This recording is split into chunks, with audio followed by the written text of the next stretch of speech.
Okay, folks, this is our last example, number 5. We have nitrogen gas plus oxygen gas gives us 2NO. So if we look at the nitrogen gas, that is our reactant. Sorry, I've got to get our pen correct here. And if we look down here in our two-step process, we have nitrogen gas, but it is on the product side. So that tells us that we're going to have to reverse this reaction. The oxygen is found on the reactant side here, but we already know that this equation is going to have to be reversed, so it's actually going to end up being on the product side. But we do have oxygen on the reactant side here too. So we're probably okay there. And then the last thing is the NO, which is our final product. And when we look at it down here in the two-step process, we have NO on the product side. So that's okay. All right, so the first equation is going to need to be reversed, which means we're going to have to change the sign on the delta H and give it a plus 1.53 times 10 to the third. So now we can just rewrite that first equation, put it in reverse order. 2N2 plus 6H2O yields 4NH3 plus 3O2. And this is gas also. Okay, so that's our reversed equation. 2N2 plus 6H2O gives us 4NH3 plus 3O2. And then our second equation is fine like it is, so let's just rewrite that one. Sorry, that should be an N. Scooch that in there. Plus 5O2. Looks more like an S than a 5, sorry. My pen's giving me a little bit of trouble. Plus 4NO gas plus 6H2O. Okay, so let's look at this. We have N2 here, which is on the reactant side there, so that's good. We have water on the reactant side. We have water on the product side. We do not have any water in the original equation, so that's telling us that those two need to cancel. We have 4NH3 on the product side here. We do not have any NH3 in the original reaction. We do have 4NH3 down here, so those two guys cancel.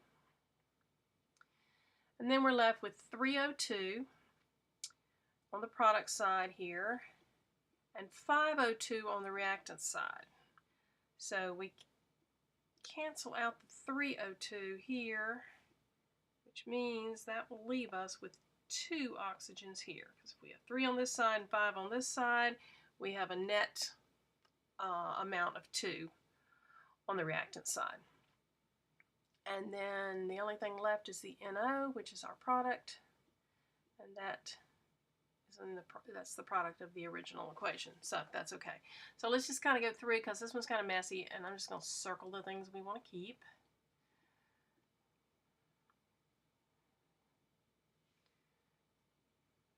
So we have 3 things. We have 3 things up there, so that looks good. So now let's just go back and rewrite everything. We have 2N2 here plus 2O2 yields 4NO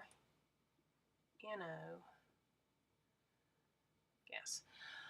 Okay, so let's compare that to our original equation that we're trying to find the delta H for. We have 2N2 compared to N2, 2O2 compared to O2, and 4NO compared to 2NO. So what that tells us is this reaction is twice the original reaction, which means that when we calculate the delta H for this reaction, the answer is going to be twice what it is for our original.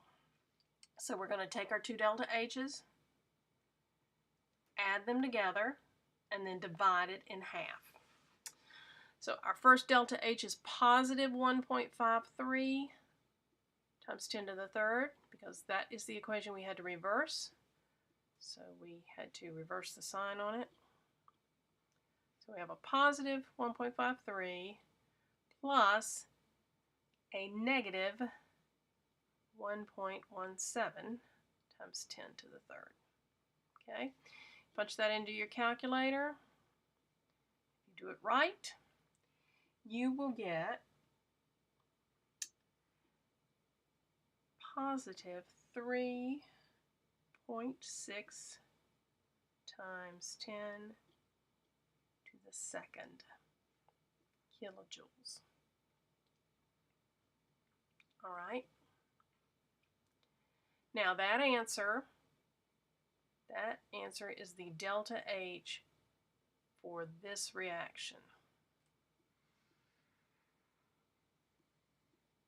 Okay. Well, what we want is the delta H for the original reaction, which is half of this reaction. So we just take this number, divide it by 2, and we get 1.8.